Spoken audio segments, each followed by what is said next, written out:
Hello friends, मैं अशोक कुमार शर्मा आपको science classes में पुनः एक बार स्वागत करते हैं।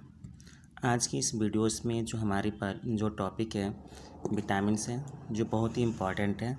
ये जो टॉपिक है लोअर क्लासेस के लिए भी बहुत ही इम्पॉर्टेंट होता है। इसी टॉपिक जो होता है क्लास 6, 7 से ही शुरू हो जाती है।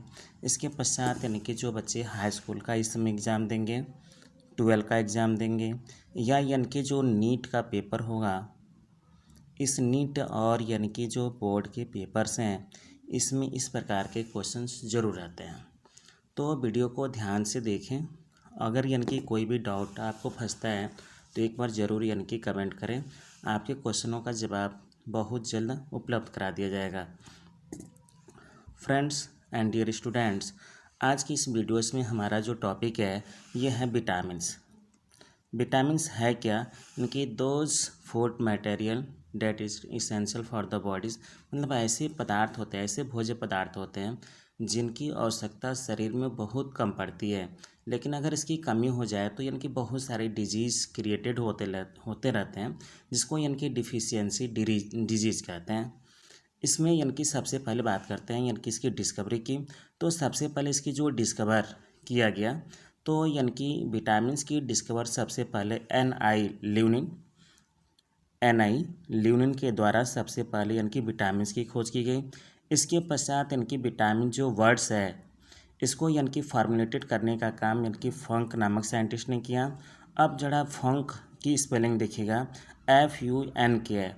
फंक की साइंटिस्ट करने में अगर यहाँ पे FUNG कर देते हैं तो ये फंक हो जाएगा, और फंक का मतलब होता है विष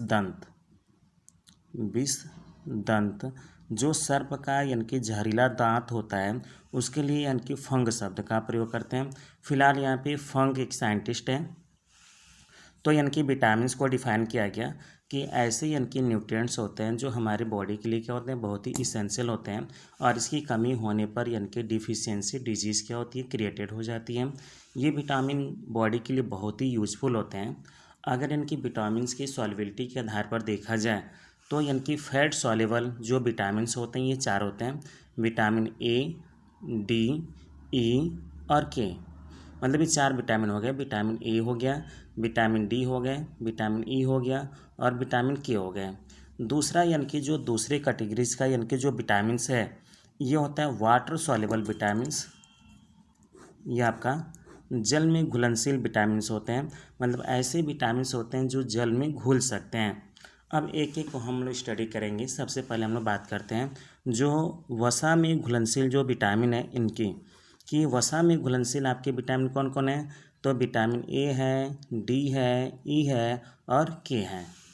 तो ये 4 विटामिन के नाम आपको याद हो गए। क्वेश्चन आपसे बोर्ड में या नीट लेवल में पूछे जाते हैं कि इनमें से कौन सा वसा में घुलनशील विटामिन है, फैट सॉल्युबल विटामिन कौन है।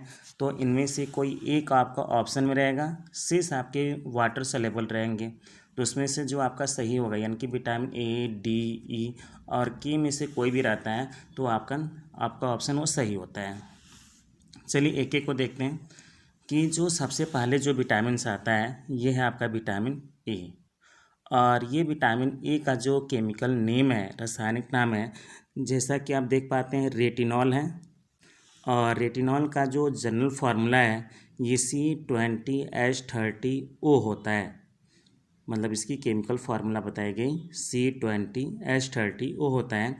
और इसकी कमी से जो डिजीज़ होते हैं इसको हम नाइट ब्लाइंडनेस कहते हैं। जैसे ही शाम होता है तो रोगी को यानी कि दिखाई देना क्या होता है, धीरे धीरे कम हो जाते हैं। इसके जो स्रोत हैं किन से आपको मिलेगा, तो दूध है, मछली का तेल जिसको कॉड ऑयल कहते हैं, हरे पत्तेदार सब्जियां हो गए, यकृत हो गया, और अन्य भी यानी कि रिसोर्सेस होते हैं जिसके द्वारा हमें क्या होते हैं, ये विटामिन ए की मात्रा पूर्ण रूप से पाई जाती है। जैसे गाजर हो गया, टमाटर हो गया, फिर यानी कि बंद गोभी हो गई, इनमें यानी कि विटामिन ए की मात्रा सर्वाधिक रूप से पाई जाती है। तो ये तो रहा आपका विटामिन ए, जिसकी कमी से यानी कि रोग बताया गया नाइट ब्लाइंडनेस। उसके पश्चात सेकेंड यानी कि वाटर फैट सॉल्युबल जो विटामिन्स है ये डी है, जिसका जो केमिकल नेम है कैल्सीफेरॉल। मतलब इसकी इस वजह से, मतलब अगर विटामिन डी की कमी होती है तो आपके बॉडीज़ में विटामिन डी की कमी होने के कारण कैल्सीफेरॉल जो यानी कि केमिकल नेम है ये रोग हो जाता है। इसका यानी कि जो केमिकल विटामिन डी की कमी से होने वाला जो रोग होता है ये होता है रिकेट्स, और जो यंग पर्सन होते हैं उनको कहते हैं ऑस्टियोमैलेशिया। रिकेट्स में जो हड्डियां होती हैं, छोटे बच्चों की जो हड्डियां आप देखे होंगे वह टेढ़ी हो जाती है, बेंड हो जाती हैं। तो ये टेढ़े होने का मुख्य कारण किसके रहा, तो ये यानी कि किसकी कमी से हो गई, तो रिकेट्स की कमी के कारण कौन सा रोग हो गया, तो ये रिकेट्स के कारण कौन सा यानी कि फैक्टर आपका प्रभावित हुआ, तो हड्डियाँ आपकी टेढ़ी मेढ़ी हो जाती हैं। जो दांत होते हैं उनका जर्मिनेशन ठीक से नहीं होता है, दांत मजबूत नहीं होते हैं। इसका केमिकल जो फार्मूला है C28H44O होता है। ये मिलेगा कहाँ से आपको, तो विटामिन डी के जो अच्छे स्रोत हैं, जितनी भी वाइट कलर की जो मतलब फूड मटेरियल्स होते हैं, ठीक है, जैसे यानी कि क्या क्या हो जाएगा, जैसे मॉर्निंग जाड़े के मौसम में सूर्य के प्रकाश से आपको मिल जाता है दूध, मक्खन, नारियल, अंडा, मांस, यकृत, मछली या यानी कि जो लीवर होता है इत्यादि से हमें क्या होता है, पूर्ण रूप से पाया जाता है। तो ये रहे आपके विटामिन डी रहा। फिर आपका विटामिन ई आता है, जिसको यानी कि केमिकल जो नेम है टोकोफेराल। इसका जो केमिकल नेम क्या है, टोकोफेराल है, और इसका जो केमिकल सूत्र है C29H50O2 होता है।